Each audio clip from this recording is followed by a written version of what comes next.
For example, when I'm holding like a knife, dangerous weapon or whatsoever, that also triggers it. So it's when I see something that's dangerous, my Tourette's will play into it. Welcome to the One Day at a Time podcast, where we take things one day at a time. Today in the studio, we have with us Shaun. Hey, hi, Shaun. hi. You can do a quick self-introduction before we begin. Sure. Hi, my name is Shaun. I am currently turning 29 this year. I don't like to admit that. And I'm a marketer, digital marketer, but also I do music on the side. So nice. Musician part-time. Nice. Yeah. Digital marketing musician. Yes. Okay. So today we're gonna, chat a little bit about what you have, right? Which I believe is Tourette Syndrome. Yes. Right. Am I pronouncing it right? Tourette Syndrome is correct. Yeah. Right. So so today we're gonna just have a little chat about Tourette Syndrome and maybe some of the things that you go through, having Tourette Syndrome. And maybe we can start off by sharing. Can you tell us what Tourette Syndrome actually is? So, just to disclaimer, I am no medical professional, but I'll just say from my experience. So Tourette syndrome, you can just say Tourette's for short, right? Okay. It's when you have a certain it's a neurological disorder. Yeah, that neurological disorder, where basically anything that causes me stress when I'm angry, or anything that causes me to feel a certain strong emotion, and then it will cause me tics. So basically, tics can come in many forms. The most common one being people saying vulgarities out of nowhere, or people repeating some words out of nowhere, random words. And other ones includes like eye twitching or mouth twitching, very random things that just come out of nowhere. And that's basically, it's not curable, but it's suppressible. Suppressible in a sense where you take medicine, then you just calm it down, but it's not curable, which is unfortunate. But right. Yes. So these tics, when these tics happen, you kind of just go into a loop sort of thing. You repeat certain words or actions. Right. So what's funny is when I was younger, so it's how I was diagnosed when I was 9. Sorry, I was diagnosed when I was 9. My mom noticed that I kept twirling my hair, or kept playing my hair, and I kept twitching my eyes. And she was like, what's wrong with you? I mean, not in a sense lah. Right. Let's go get you checked, because it's happening too often. And I also get bullied very often because of that as well. Right. So I brought it up to her. She was like, let's go check.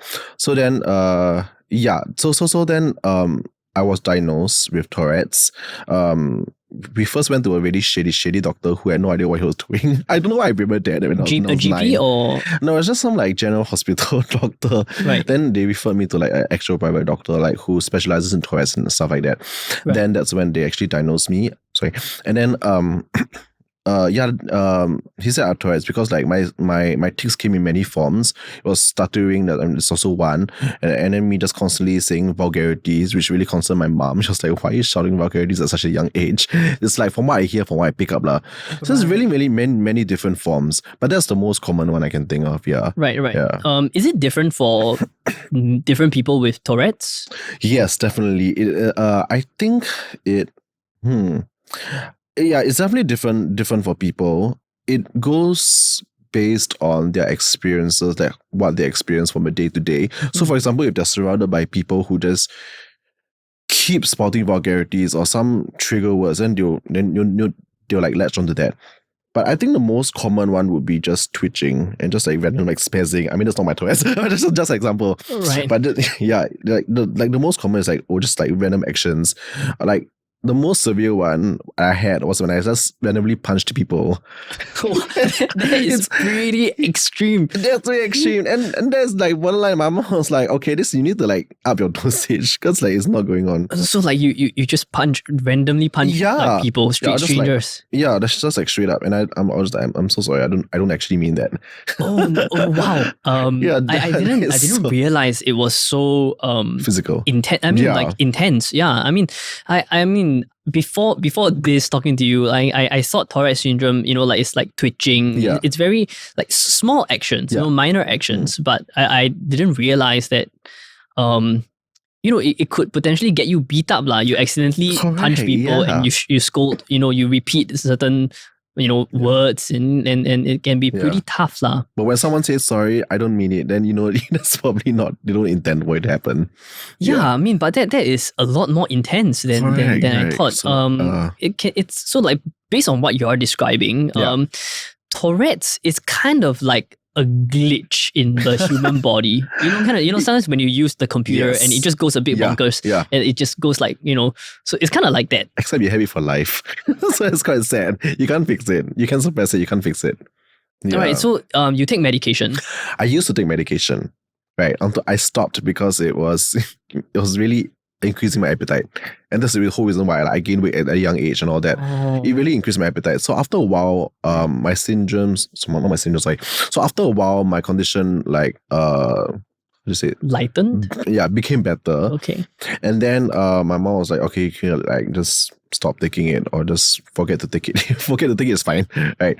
Right. I don't know how it became mild, but as I grew older, I think maybe something's happened in my body, then it just like started to become more calm. But it only activates when I'm stressed and when I'm angry and when I'm sad. I see. So what causes Tourette's in people with Tourette's? I have no idea. Okay, so maybe we should ask a professional. Yes, but I mean, I guess with most disorders and syndromes, different people usually have different triggers. Yes, right, different correct. triggers, and for you, the trigger is mostly emotion-based things like anger, stress, and stuff like that. Yeah. But I also want to say that usually the strong emotions, like anger and like stress, are the common trigger points for anyone with Tourette's to have it. But those people with more severe Tourette's, it just happens randomly. But for those like maybe with a bit more mild, I mean, just from my own experience, it only happens when I'm feeling these emotions. So yeah. But these are the main trigger points for I think everyone who experiences Tourette's. Yeah. Is oral medication the only way to I guess so-called maintain or like prevent it from worsening? No. So I mean, oral medication is one, but then you also have like other ways like meditation, basically stuff that calms you down, right? When you're stressed, you're angry, right? You just go for like massage or whatever. As long as you're calm, usually your tics are more or less suppressed lah, in that sense. I see. So if you are like always calm, you don't always have to rely on oral medication. Exactly. As you're calm for a long period of time, you're fine. I mean, at least for me, I feel fine.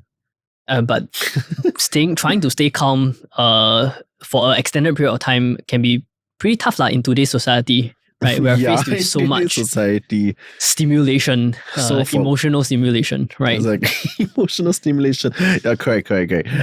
So for me, from time to time, I would just have to really dissociate sometimes to just not like overfeel stuff. Yeah. So, like you mentioned you were diagnosed with Tourette's at 9. Yeah. So you have, had Tourette's for almost your entire life.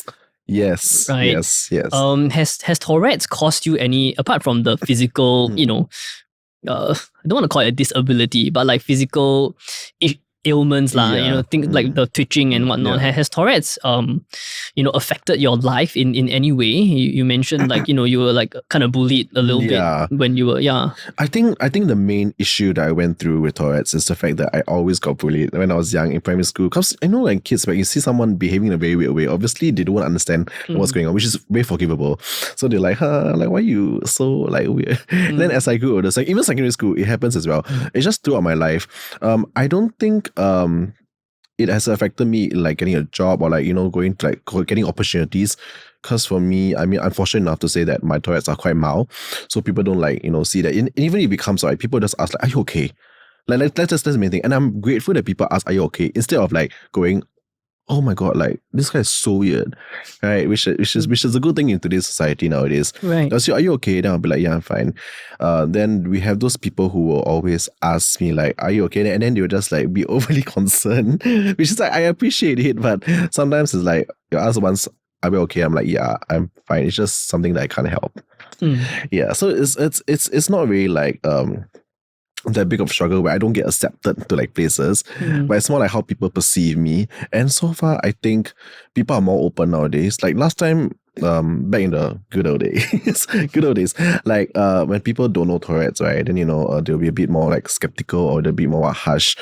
But now today, with more education, or so to say, Google's available, and on the rise, there are a lot of like videos educating people on like what Tourette's is, which I'm also grateful for that. So yeah. Just I thankful. see. And you mentioned that Tourette's, or rather, like many people with Tourette's, right? The trigger for them is usually something that is emotional, anger, and things like that. Something where you can feel like you're going to explode. Correct. So, doesn't the, especially in the early stages of your life, when you are, people are generally less mature. Right? You don't have like emotional maturity, right? Which means that the bullying and people sort of like pointing fingers and stuff like that causes that emotional distress, which then triggers the Tourette's. So it's this cycle, it's an endless right? cycle. But also when I say like stress, it also means like work stress or like study stress or anger, like when other people offend you, but not in the when other people offend you, but they're not talking about Tourette's, just in general, right? Then and it happens lah. Doesn't this, like especially you're younger, there's this bullying and then pointing fingers thing. I mean, it kind of scars you, like it's very common that many people, like all of us, right? We bring a lot of emotional burden or whatever that we are unable to process as children, right? And we kind of like we carry them over into our adult life and we don't ever really deal with them. And do you think have you kind of processed and contended with this bullying thing that has happened to you because of your Tourette's, and do you think you have kind of overcome it? Wow, that's a very long question. Hold on. So I can say it again. Yeah. So, like just now we talk about like bullying and like it causes this emotional triggers, this cycle, right? And sometimes as kids, we don't properly process it and all these things, these emotional burdens, like we bring them over into adulthood, which kind of affects us lah. So like, have you kind of processed it and kind of, like gotten come to terms with it, and do you think that is maybe why your symptoms have gotten better, or? Yeah, so I think my mom has a huge part to play in this, because when I was growing up, she has always like told me, if you're bullied, you come to me. When I was younger, so you come to me and like we'll, and she really like kind of like told me in a way that okay, you're being bullied maybe because of your Tourette's. So it's just kind of had a relation. It's like, okay, they're making fun of you because of your Tourette's, but it's not because of you as a person. I mean, there are people who make fun of me as a person now, but that's beside the point. Okay. Yeah. So throughout my entire life, she's always been like, okay, as long as you do your best, right? As long as you get through this. So I think growing up, having the emotional support from my mom is great. So I really thank her for that. So that has really helped me over the years, kind of like wired my brain to think that, okay, like Tourette's is normal. It's not something that you should be ashamed of. It's just something that's part of you. You just unfortunately happen to be, given it. Right, to have, So that's kind of how I processed it lah. But ultimately, growing up, as anyone who has been bullied before, you kind of like build your walls. You kind of sort of like get better, and like you kind of build character because of all those. So when you build character, over time, then you're like, you just condition your brain again, think that what they say don't matter anymore as you're growing up. So that's kind of how I dealt with it. Yeah. Right. So you learn how to deal with it, contend with it. Yeah. I mean, part of my mom helping me. I mean, if my mom really neglected that part of me, I'll be like, what? Right. So your mom played a very big role in growing up, especially with Tourette's. You having Tourette's, and your mom is your, I guess, main pillar of support through. Yeah. With regards, to this condition, all that. Yeah, right. She really understands lah, and just really tells me, nothing to worry about. Yeah, it's not contagious. you just have to live with it. Yeah. Right. Has there ever, have you ever been in a situation where, you wished you didn't have Tourette's? Always. Because it sometimes hinder me. Like, for example, when I'm like holding a sharp object or whatever, it's very dangerous when I'm out. Which is why yes, I can see. Which is why in SAF, right? SAF, I was excuse firearms.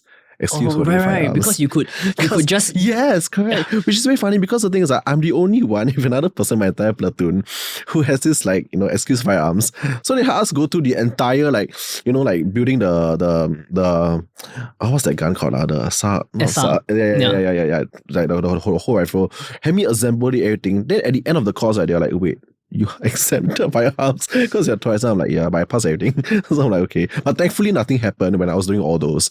It's just that I get very scared. Like, for example, when I'm holding like a knife, dangerous weapon, or whatsoever, like, that also triggers it. So it's, that's not the emotional part also. That's also like when I see something that's dangerous, my Tourette's will play into it.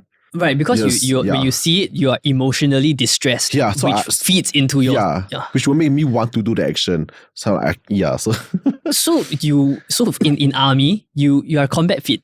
No, I'm not combat fit. Oh, you're not combat fit. Because of Tourette's, I do declare I'm Tourette's. Okay. So because I have Tourette's, I'm PES C. But you went through the whole weapon thing. Yes, I went through the whole weapon thing until they realized that I'm one of 2 people who cannot handle firearms. Right. So like even when it like daily activities like peeling an apple, cutting like fruit.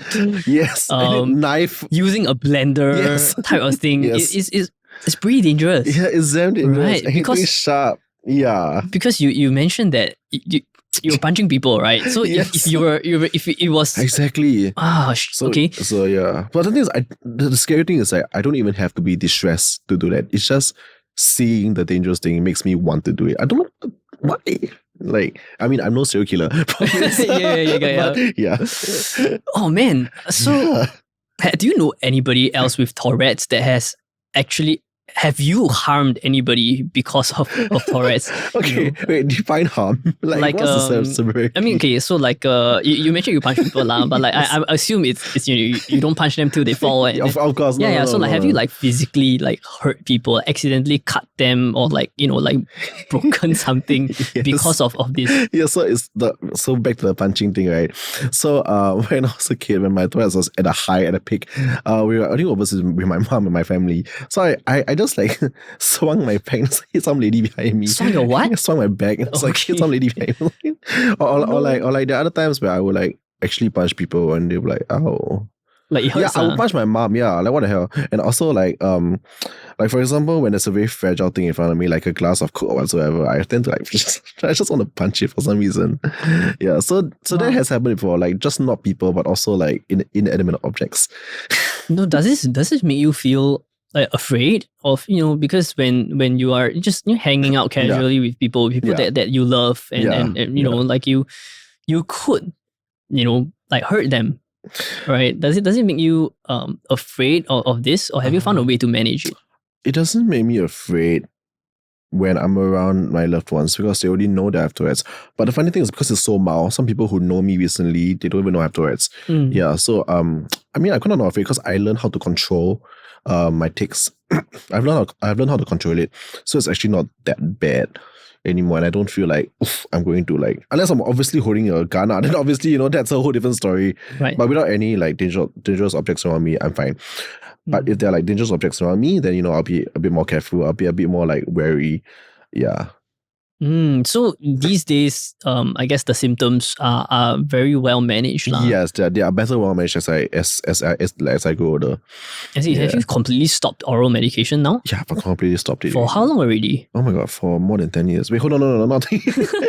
I think since poly, I've stopped it since poly, so it's about close to 10 years. Right, a decade. But you don't feel you have been managing it so well that you don't feel the need to have oral medication. No. But the symptoms do happen from time to time. The symptoms do happen from time to time. Yeah. But even with oral medication, can the symptoms completely go away, or? No.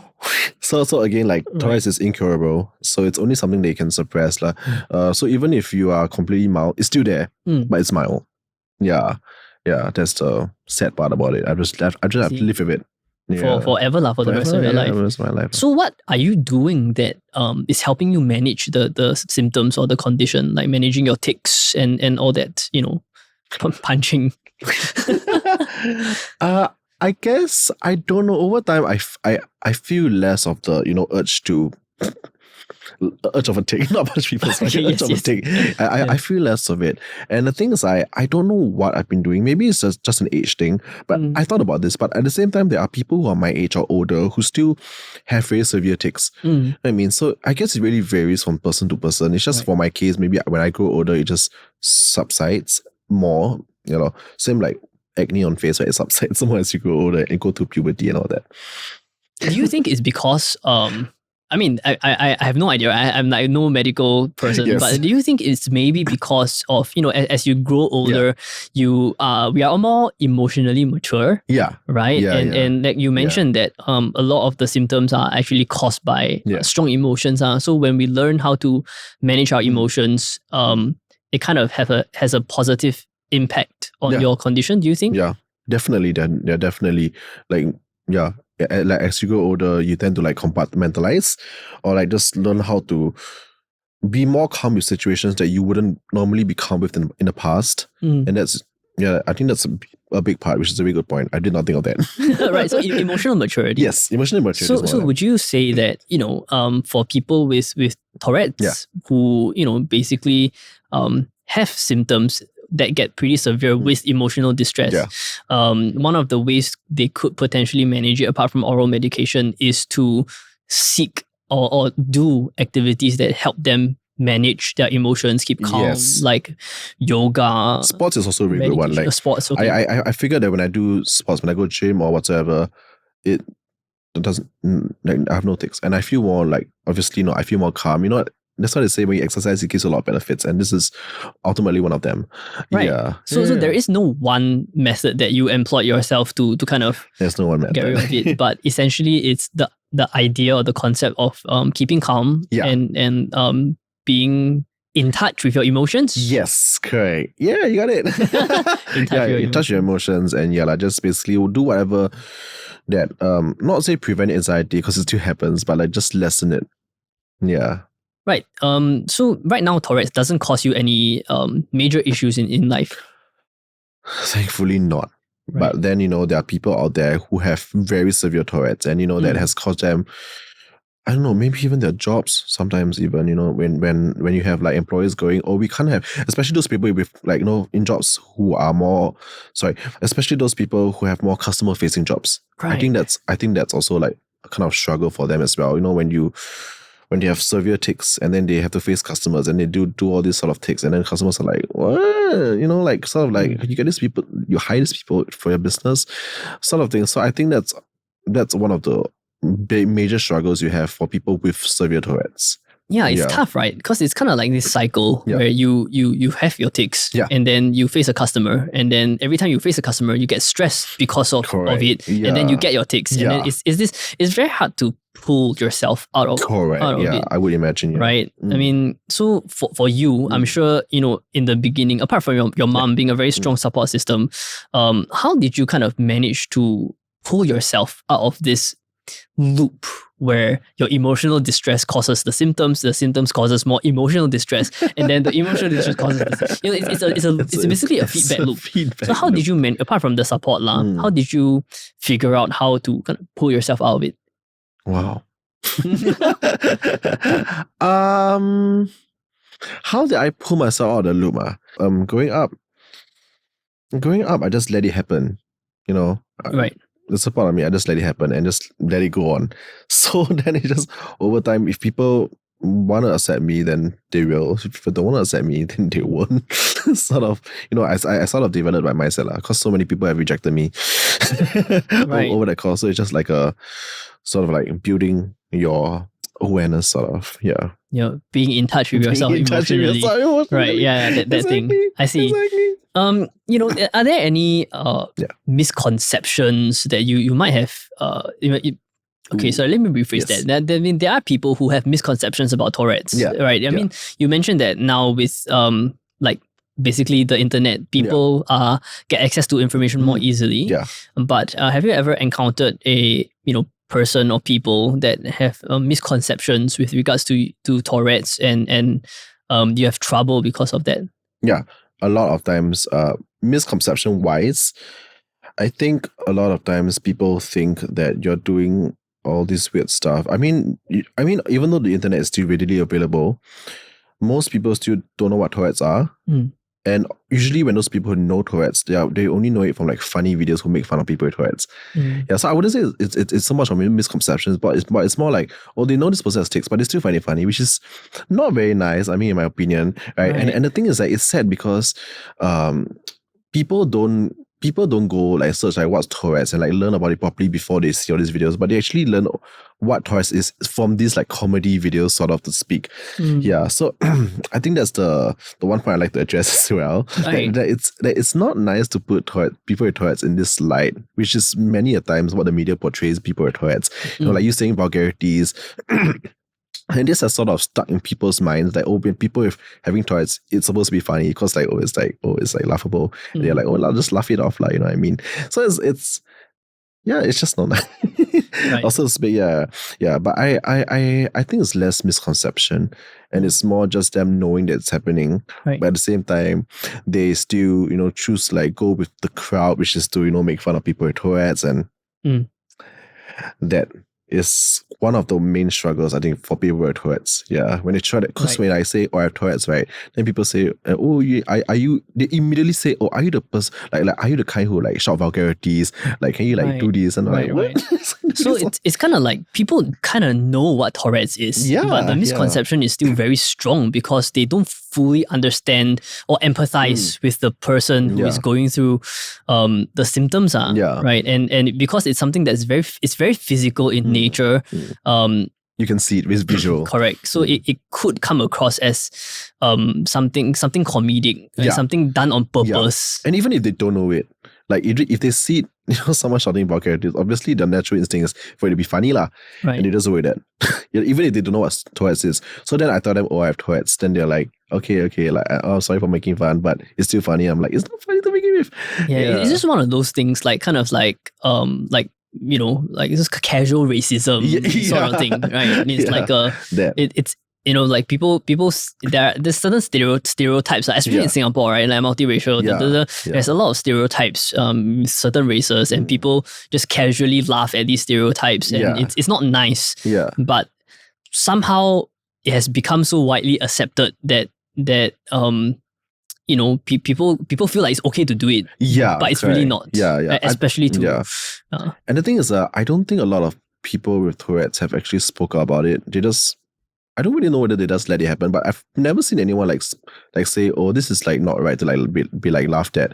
Or I think most people, they just like keep quiet about it. And they don't like say like, this is not right, you know what I mean? I personally think it's not right, because it's like, Tourette's like having I wouldn't say disability, but it's like a syndrome, like the same as many other syndromes. Like, you wouldn't make fun of other syndromes. Why would we make fun of this? You know what I mean? Right. Yeah. So I think this is an important point I like to raise as well. I think that's great. And one of the reasons why I wanted to talk to you also is to kind of understand more about, like what Tourette's is, because I am one of those people that I kind of know Tourette's and I kind of know some of the symptoms, but like, I think these symptoms come with implications that people who don't have Tourette's will not really understand, right? It's we can empathize and whatever, but I will never be you to really understand what somebody with very, very serious Tourette's might go through, right? And I won't laugh at you, but that doesn't mean I know how difficult it might be, because people like you obviously have found a way to deal with it, and you laugh these things off, right? But I'm sure that there have been times where this condition has posed very, very difficult times for you.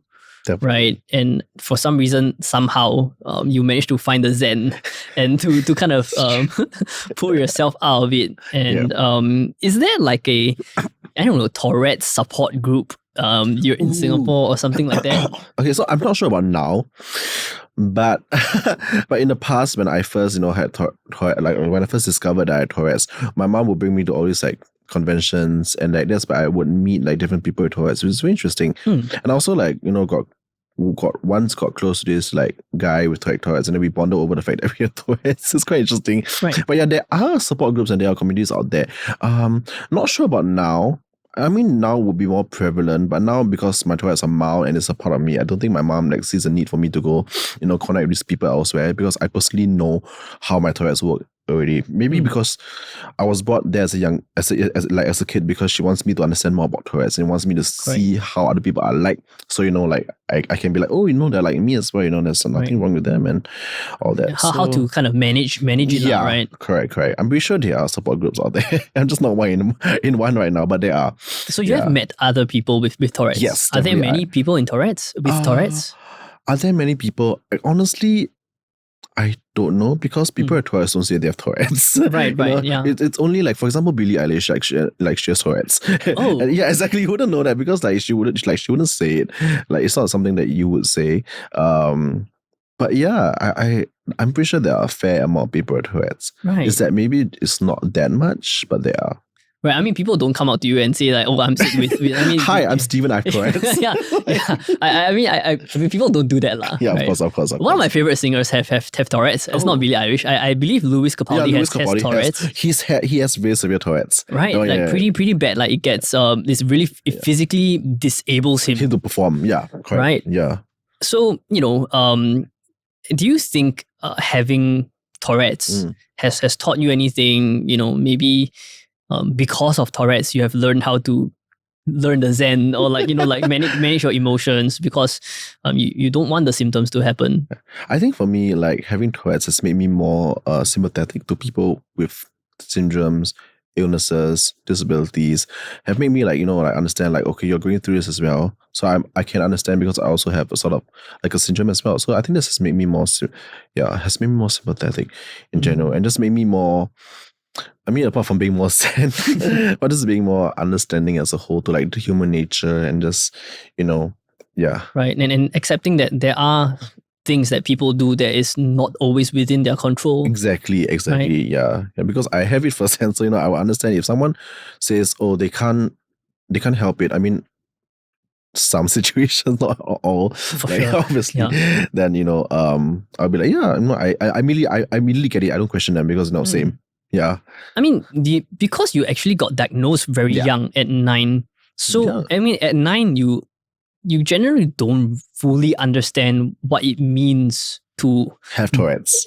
Or rather, you don't fully understand what it means to be a freaking human being, right? I mean, it's 9, you're 9, yeah, right? Exactly, do you think it would be very different for people who get diagnosed in adulthood? Ooh. Because you mentioned that Tourette's is for life. Yeah. Tourette's is not curable. Yeah. So having that kind of being mature and then you realizing that your life is going to change forever. Do you think that will make it will be very different? Do you think? Yes, I think.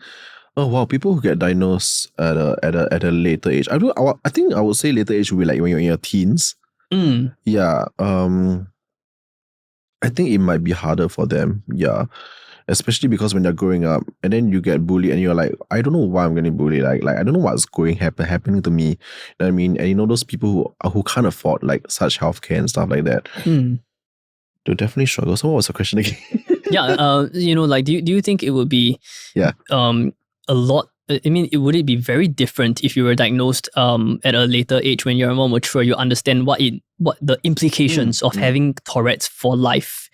It would probably affect someone emotionally a lot more, right? Than correct. If you're 9 years old, you don't even know what it is, lah. So I think they'll be. I think if you're diagnosed at a later age, might be more sad than anything, because it's like, I have this and I have to live with it for life.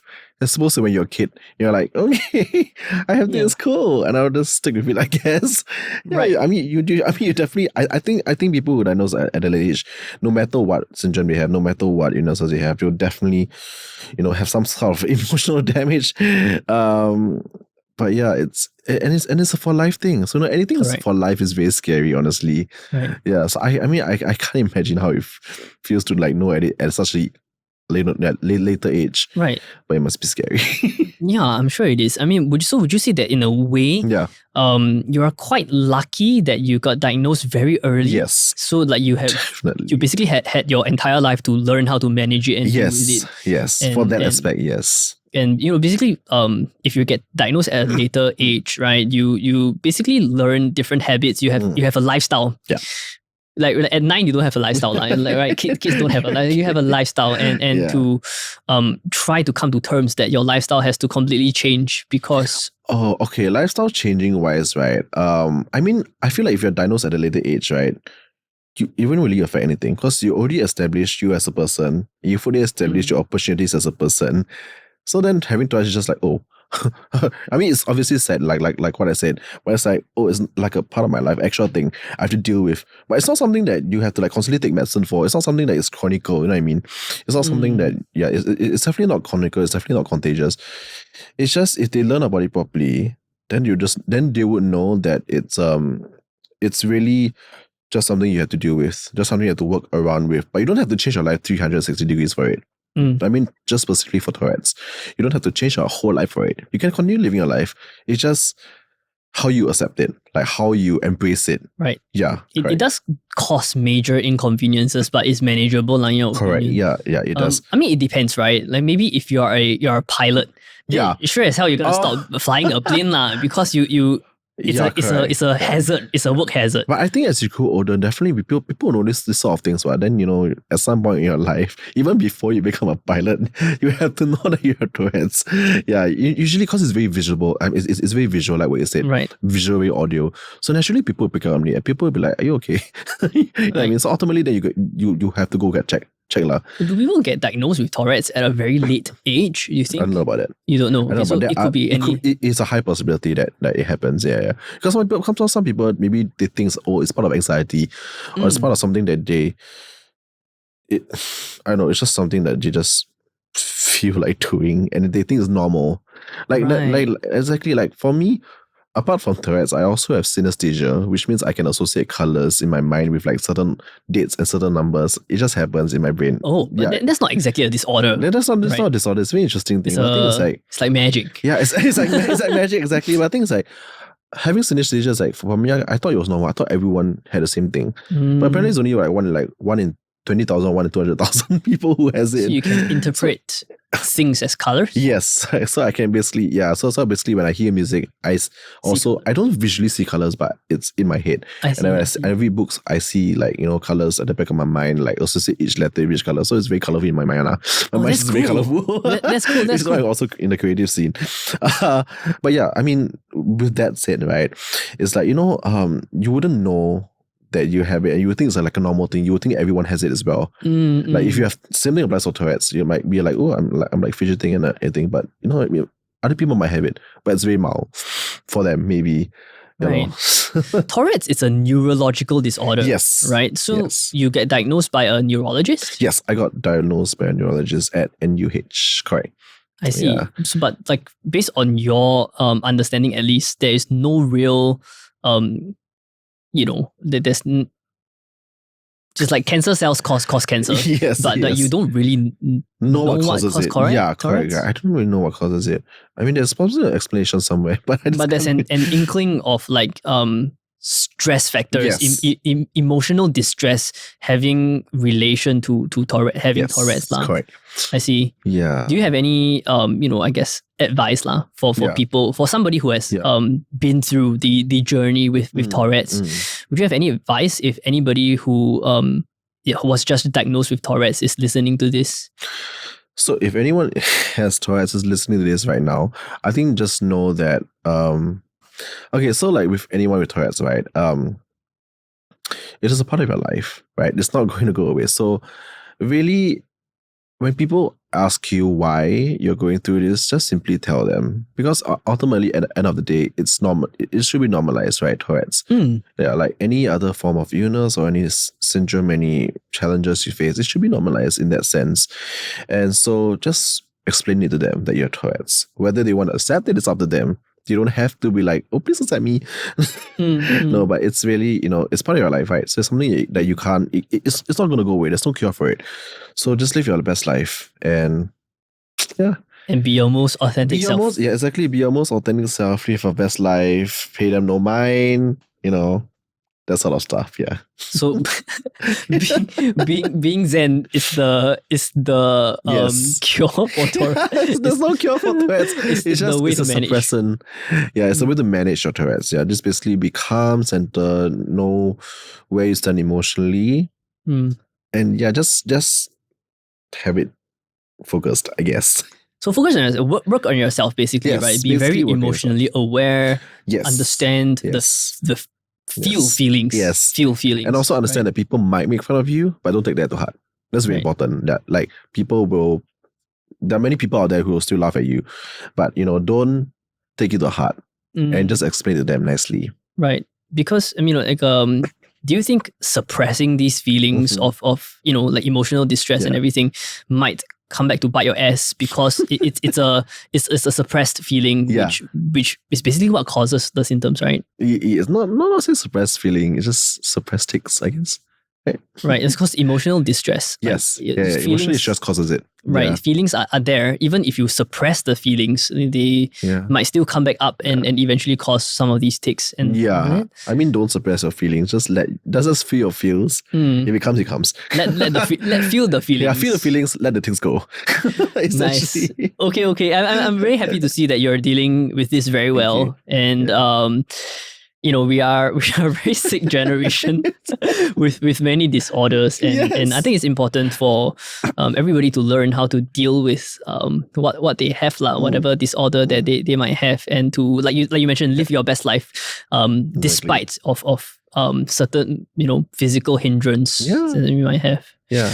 Thank you so much, Shaun, for coming into the studio today to share with Thank us you. more about Tourette's. And whatever we say today is not medical advice. If you know somebody with Tourette's, please find out more on Google and just be a little bit more empathetic to the condition and learn more about Tourette syndrome. And let's include people into the society rather than isolate them. Yeah.